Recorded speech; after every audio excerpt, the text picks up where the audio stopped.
Oke, halo semuanya. Perkenalkan, nama saya Nazwa Mutakin dengan NIM 182230066. Dan saya Muhammad Revina Ramadan dengan NIM 182230070.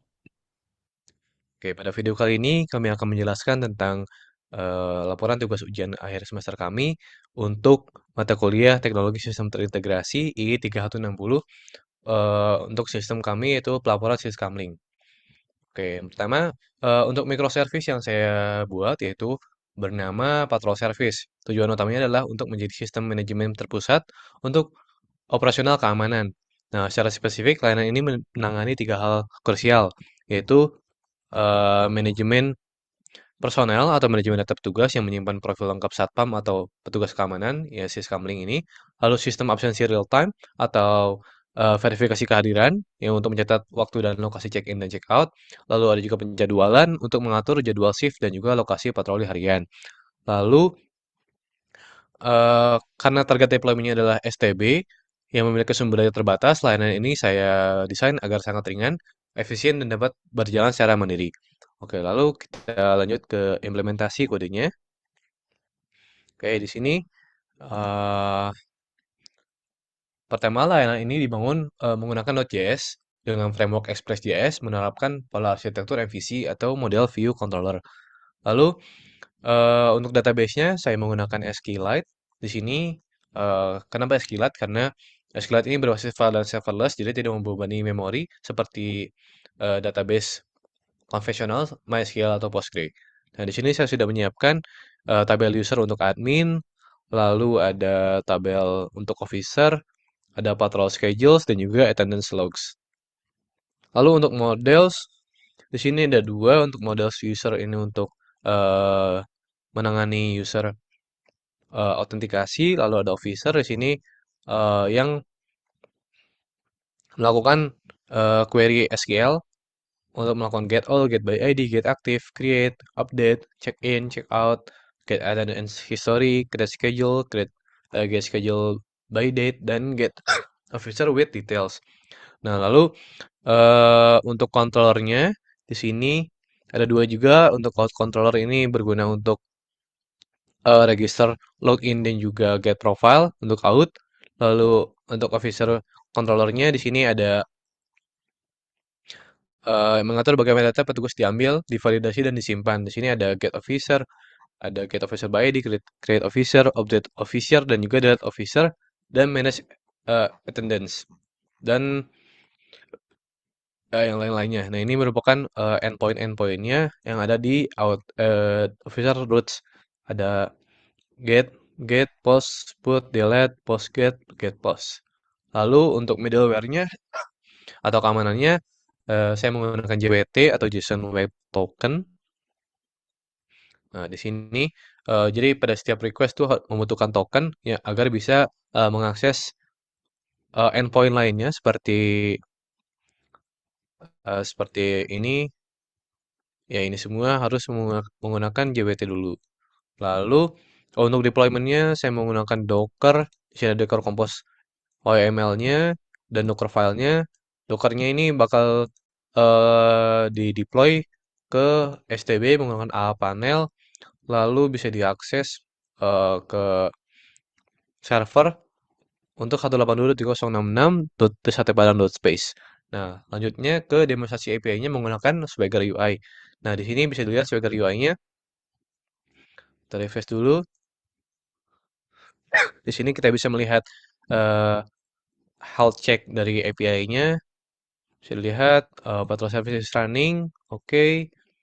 Terus sebelum melakukan get post, get put, delete di bagian officer attendance dan schedule harus melakukan autentikasi dulu. Di sini login menggunakan admin 123. Bisa dilihat mendapatkan tokennya ini. Lalu tokennya kita masukkan ke dalam authentication sini, authorize. Nah, setelah itu baru bisa melakukan eh ke sini, get all officer misal. Nah, di sini bisa melihat semua officer yang ada di sini. Oke, lalu ada create officer, get officer by ID, misal officer 1. Ini untuk officernya, kalau untuk attendance ada dua juga, gate dan pos. Ini untuk melihat attendance history dari misal officer pertama, check in time, check out time, location dan notes. Lalu untuk posnya ya untuk menambahkan ada gate untuk schedules. Ini misal officer pertama. Nah, ini schedulesnya. Oke. Oke. Sekian untuk penjelasan microservice saya yaitu patrol service. Oke, saya akan menanggapi terlebih dahulu terkait apa yang telah dikerjakan oleh rekan saya. Di sini menurut saya eh, sistem yang dikerjakan oleh teman saya menunjukkan kualitas microservice yang cukup solid dan siap untuk diproduksi.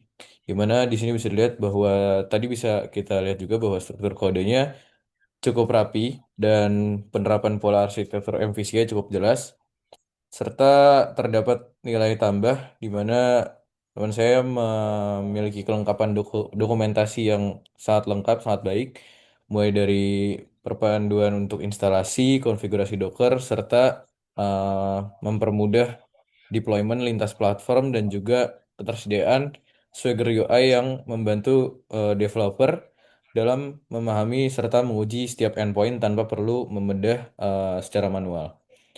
Dari sisi integrasi sendiri, menurut saya service ini dirancang dengan sangat matang dengan mendukung kebutuhan ekosistem secara keseluruhan. Endpoint yang ada juga ada di manajemen petugas yang terstruktur, lengkap dengan sistem keamanan yang cukup baik berbasis pada JWT tadi, serta proses pengambilan data petugas. Karena adanya JWT tadi, proses pengambilan data petugas untuk fitur dispatching di dashboard menjadi sangat mulus. Untuk pemisahan tanggung jawab sendiri juga sudah diterapkan dan sudah dapat dipastikan bahwa logika bisnis jadwal dan absensi berjalan secara terpisah, independen, tetapi tetap mudah untuk dihubungkan. Menjadikan integrasi ini ideal. Seperti itu. Cukup. Oke, sekian untuk penjelasan dari microservice patrol management. Baik, selanjutnya saya akan menjelaskan terkait microservice yang saya buat, yaitu untuk layanan respon insiden. Di mana layanan ini adalah layanan untuk penanganan insiden darurat di lingkungan warga yang mana ini sangat bergantung pada kecepatan distribusi informasi pelaporan kepada pihak berwenang. Serta untuk layanan ini berfungsi sebagai kanal pelaporan utama bagi seluruh warga di lingkungan RW atau rukun warga, di mana sistem ini akan mengelola seluruh siklus hidup tiket laporan secara mandiri mulai dari inisiasi hingga tahap penyelesaian.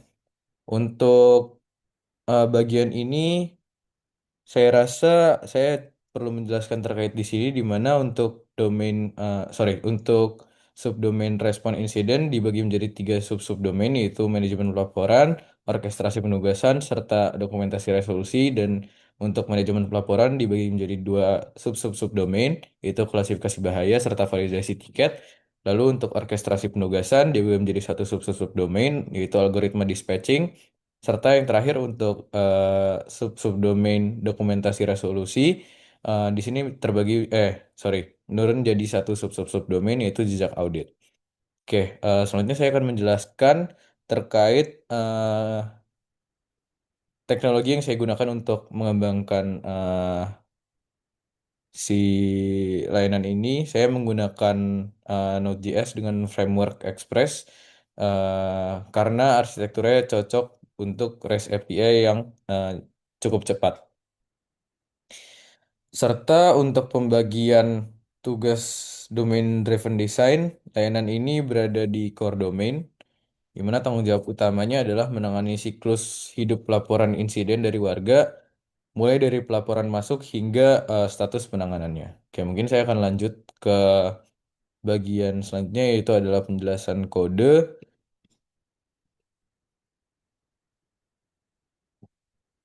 Oke, Di sini eh, pertama yang akan saya jelaskan adalah untuk bagian database, di mana di sini saya menggunakan em, SQLite karena tadi sesuai dengan yang telah rekan saya bilang juga bahwa SQLite ini cukup ringan untuk digunakan, terlebih untuk deployment di STB yang memerlukan eh, apa ya, teknologi yang cukup ringan gitu. Oke, untuk database-nya sendiri di sini saya membuat tabel bernama incidents dan di sini ada beberapa atributnya yaitu ID, reporter name, location dan selanjutnya serta selanjutnya saya akan menjelaskan mengenai entry point serta server. Di mana di sini saya menggunakan eh, saya menginisialisasi aplikasi Express. Setelah itu menggunakan library course untuk mengakses API dari front end yang berbeda domain. Nah, di sini saya juga membuat mana? Oh, di sini saya membuat API docs untuk agar bisa diakses nantinya. Dan saya juga langsung menanamkan dokumentasi Swagger di dalam aplikasi agar nantinya teman saya atau Nazwan bisa langsung melihat dan mencoba API tanpa harus bertanya format JSON kepada saya. Oke, selanjutnya adalah untuk routing dan juga controller. Di sini saya em, untuk routing sendiri ada di incident routes, di mana saya mendefinisikan tiga endpoint utama, yaitu post untuk melapor, get untuk melihat semuanya, dan put untuk mengupdate status. Serta kita akan masuk ke bagian controller. Oke, di sini terdapat beberapa fungsi, yaitu yang pertama ada report incident, di mana saat logika ini berjalan, eh, penerimaan laporan akan mengambil data dari rec body. Artinya saat melapor sudah ada data officer ID misalnya dikirim dari front end yang sudah milih petugas. Lalu status petugas akan langsung assigned dan jika tidak maka statusnya akan open atau menunggu penugasan. Oke, di sini ada beberapa fungsi-fungsi lain. Yaitu yang pertama ada get all incident, sorry, get all incident, update incident, dan juga yang tadi adalah report incident. Oke, yang terakhir adalah untuk memudahkan penglihatan API, dokumentasi API, saya menggunakan Swagger, di mana saya mendefinisikan skema input di sini sehingga Swagger nantinya akan otomatis memiliki contoh request body yang valid, di mana ini akan sangat membantu minimalisir kesalahan format saat integrasi. Oke, mungkin saya akan lanjut ke demonstrasi API di Swagger. Di sini saya akan langsung mendemonstrasikan saja untuk Swagger-nya, dokumentasi API-nya dengan menjalankannya terlebih dahulu npm run dev.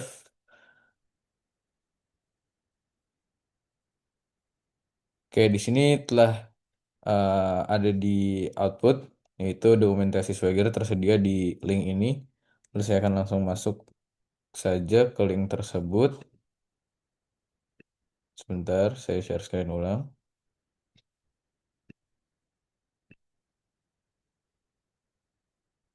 Oke, di sini telah masuk ke Swagger dan di sini kita ubah dulu servernya. Oke, eh, di sini ada tiga endpoint seperti yang saya bilang, yaitu post, get, dan put. Dimana untuk post, di sini saya hmm, membuat endpoint ini untuk membuat laporan baru. Untuk get, saya membuat endpoint ini untuk mengambil semua laporan, serta untuk put, saya membuat endpoint ini untuk mengupdate insiden dan mengassign petugas. Oke, mungkin kita langsung coba saja di sini. Yang pertama di post, langsung kita execute. Ya, di sini telah berhasil di mana ada server response dan kita langsung coba ke endpoint lain, execute. Ya, di sini juga telah berhasil di mana telah ada server response-nya. Dan yang terakhir untuk put, Nah, di sini kita harus memasukkan ID terlebih dahulu sebelum eh, mengeksekutnya. Misal kita masukkan satu. Ya, di sini telah berhasil, di mana ada data insiden berhasil diperbarui dengan ada data yang dimasukkan, serta untuk di sini juga insiden berhasil diupdate. Oke, sekian yang bisa saya sampaikan terkait microservice yang telah saya buat. Terima kasih. Oke, selanjutnya saya akan menanggapi hasil dari microservice yang rekan saya buat. Oke, untuk tanggapannya, kualitasnya sangat solid dan terlihat siap untuk produksi. Strukturnya tertata rapih dengan pola MVC, sehingga logikanya lebih mudah diikuti. Jadi ada model view dan controller. Lalu ada juga database-nya juga SQLite-nya ringan, jadi bagus untuk STB, efisien agar tidak membuat STB-nya hang. Lalu kelengkapan dokumentasinya juga sangat membantu, mulai dari panduan instalasi hingga adanya Swagger UI, sehingga saya tidak perlu repot membedah kode satu persatu untuk memahami cara kerja API-nya. Lalu dari sisi integrasinya, layanan ini dirancang dengan sangat baik untuk berkomunikasi dengan layanan lain. Skema database-nya disiapin untuk mengantisipasi kebutuhan integrasi terlihat dari adanya kolom status dan juga officer ID yang siap menampung data penugasan. Lalu endpoint untuk pembaruan juga spesifik, jadi buat proses penggabungan datanya antara service-service lain berjalan lebih mulus. Secara keseluruhan, ini adalah fondasi yang sangat kuat untuk fitur penugasan yang responsif. Baik, Baik, selanjutnya selanjutnya saya saya akan akan menjelaskan menjelaskan terkait terkait laporan laporan dari dari tugas-tugas tugas-tugas saya saya dan dan juga juga saya saya akan akan mendemokan mendemokan pada pada akhirnya akhirnya terkait terkait website website yang yang telah telah saya saya buat buat untuk untuk memenuhi memenuhi tugas tugas tiga tiga ini. ini. Jadi Jadi untuk untuk tugas tugas tiga tiga ini ini yang yang pertama-tama pertama-tama saya saya akan akan melakukan melakukan identifikasi identifikasi terlebih terlebih dahulu dahulu mengenai mengenai endpoint endpoint apa apa saja saja yang yang akan akan saya saya gunakan gunakan dari dari layanan layanan rekan rekan kelompok kelompok saya saya yaitu itu Nazwan, Nazwan, di di mana mana layanan layanan rekan rekan saya saya adalah adalah Patrol patrol Management manajemen Service, service dan dan layanan layanan ini ini berjalan berjalan pada pada 182.23.6.6 .1.3.6.6.space dan dan di di sini sini ada ada beberapa beberapa endpoint endpoint yang yang saya saya gunakan, gunakan yaitu yaitu untuk untuk yang yang pertama ada pertama ada post post auth auth slash slash login login untuk untuk login, login serta serta untuk untuk mengambil mengambil data data petugas petugas ada ada get get officer, officer, lalu lalu ada ada get get officer officer status status on on duty, duty, lalu lalu post post officer officer attendance, attendance dan dan juga juga get get API API docs. docs. Selanjutnya Selanjutnya adalah adalah untuk untuk analisis analisis rancangan, rancangan, di di mana mana untuk untuk analisis analisis rancangan rancangan ini ini saya saya membedah. Sebelumnya sebelumnya saya saya membedah membedah layanan layanan patrol patrol service service milik milik teman teman saya. saya. Lalu Lalu terdapat terdapat beberapa beberapa poin poin analisis, analisis, yaitu yang yaitu yang pertama pertama adalah adalah management management state state on on duty duty yang yang real real time. time. Jadi Jadi di di situ situ saya saya akan akan membuat membuat suatu suatu layanan layanan yang yang eh, akan akan memudahkan memudahkan nantinya nantinya untuk untuk melakukan melakukan filtering filtering manual manual yang yang rumit rumit di di sisi sisi front front end end saya, saya. sehingga Sehingga nantinya nantinya saya saya akan akan cukup cukup memanggil memanggil endpoint endpoint dengan dengan query query parameter parameter status status sama sama dengan dengan on on duty. duty. Selanjutnya Selanjutnya adalah adalah struktur struktur data data lokasi. lokasi Untuk untuk data data petugas petugas yang yang dikembalikan dikembalikan oleh oleh API, API rekan rekan saya saya menyertakan menyertakan informasi informasi lokasi, lokasi sehingga sehingga nantinya nantinya untuk untuk assignment assignment dari dari tugas tugas dan dan juga juga bagaimana bagaimana saya saya akan akan mengassign mengassign siapa siapa petugas petugas yang yang akan akan menangani menangani kasus kasus tersebut tersebut adalah adalah berdasarkan berdasarkan lokasi lokasi seperti seperti itu. itu. Selanjutnya Selanjutnya adalah adalah kemandirian kemandirian layanan layanan atau atau decoupling, di decoupling, di mana mana layanan layanan patroli patroli berjalan berjalan sepenuhnya sepenuhnya independen. independen. Jika Jika tidak tidak ada ada petugas petugas yang yang online, online, maka maka API API hanya hanya akan akan mengembalikan mengembalikan array array kosong kosong tanpa tanpa menyebabkan menyebabkan error error yang yang sistem. sistemik. Baik, Baik, selanjutnya selanjutnya adalah adalah untuk untuk bagian bagian kedua, kedua yaitu yaitu integrasi integrasi layanan, di layanan, di mana mana layanan yang yang saya saya pilih pilih untuk untuk diintegrasikan diintegrasikan adalah adalah layanan pelaporan laporan warga warga yang yang saya saya kembangkan kembangkan dengan dengan endpoint endpoint dari dari Patrol Patrol Management Management Service Service milik milik teman teman saya. saya. Dan Dan endpoint endpoint yang endpoint endpoint utama yang utama yang diintegrasikan diintegrasikan adalah adalah Get Get Officer Officer Status on Status on Duty, Duty, di di mana mana nantinya nantinya eh, endpoint ini endpoint ini akan akan bisa bisa membantu membantu saya saya dalam dalam memberitahu memberitahu siapa siapa saja saja petugas yang petugas yang sedang sedang aktif aktif menjaga menjaga pada pada saat saat kejadian, kejadian, sehingga sehingga nantinya nantinya pelapor pelapor akan akan bisa bisa langsung langsung mendapatkan mendapatkan petugas petugas yang yang sangat sangat cocok cocok dengan dengan lokasinya lokasinya seperti itu. seperti itu. Jadi Jadi untuk untuk selanjutnya ada selanjutnya ada skenario skenario integrasi yang integrasi yang dilakukan, di dilakukan, di mana mana untuk untuk skenario skenario ini ini adalah yang adalah yang pertama pertama inisiasi inisiasi pelaporan. pelaporan. Jadi Jadi untuk untuk pelapor pelapor atau di atau di sini sini bisa bisa dibilang dibilang warga warga adalah adalah dia dia melakukan melakukan pembukaan pembukaan halaman halaman slash report pada aplikasi front-end Syscomlink. Lalu akan terjadi pengambilan data secara paralel atau data fetching yang secara otomatis maka aplikasi akan melakukan request ke API rekan saya yaitu get officer status on duty pada port 3020 atau pada 182.23.066 .t1 pada .space untuk nantinya mengetahui siapa saja petugas atau satpam yang sedang berjaga pada detik tersebut. Selanjutnya ada data yang disimpan sementara di state aplikasi lokal.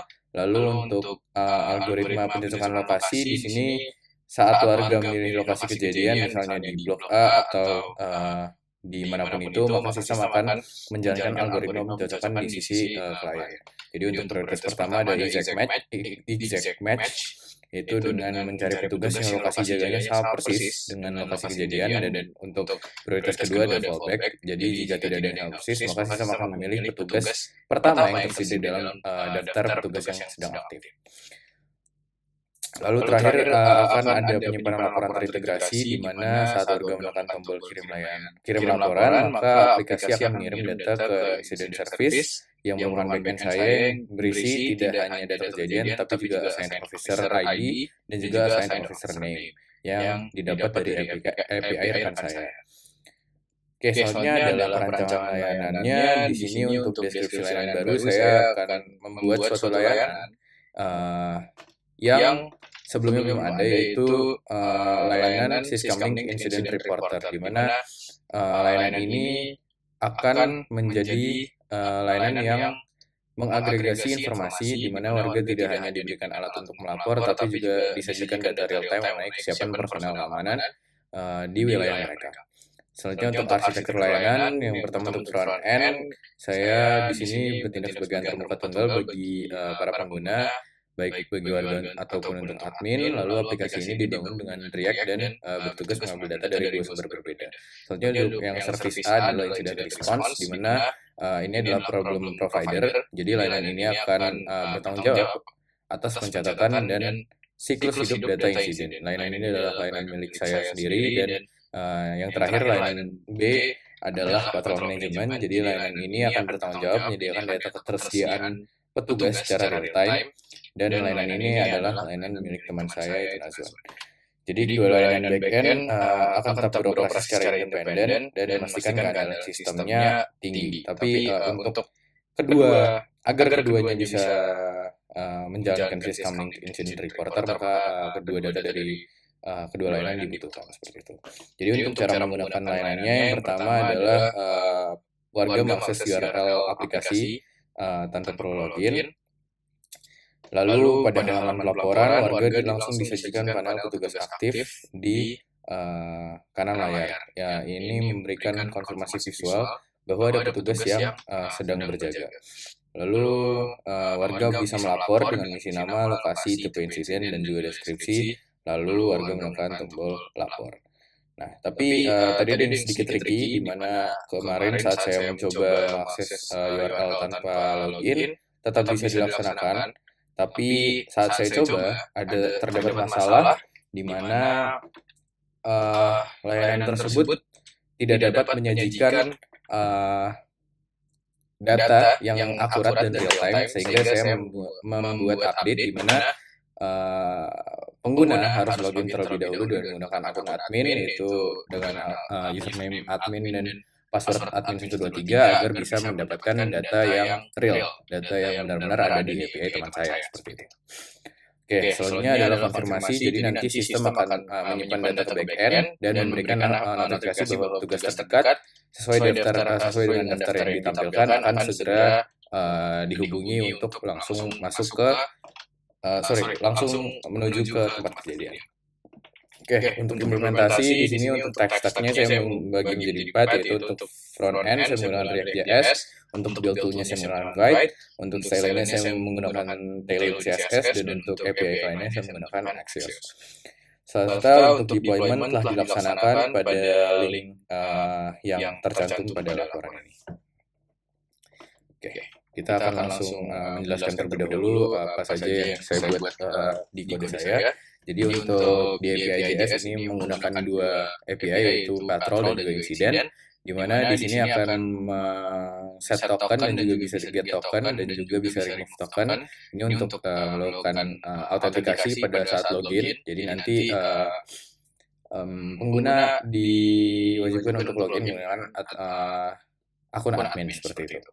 Selanjutnya adalah untuk API di sini bisa bisa mendapatkan active officer dan juga nantinya akan bisa mendapat create incident seperti itu.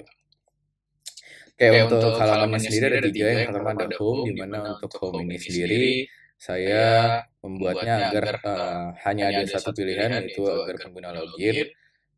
Karena pada home ini sebenarnya saat pengguna sudah login akan terdapat berapa petugas yang sedang aktif. Nanti akan saya jelaskan saat demonstrasi. Lalu untuk login ya di sini pengguna diwajibkan untuk login dengan menggunakan akun admin.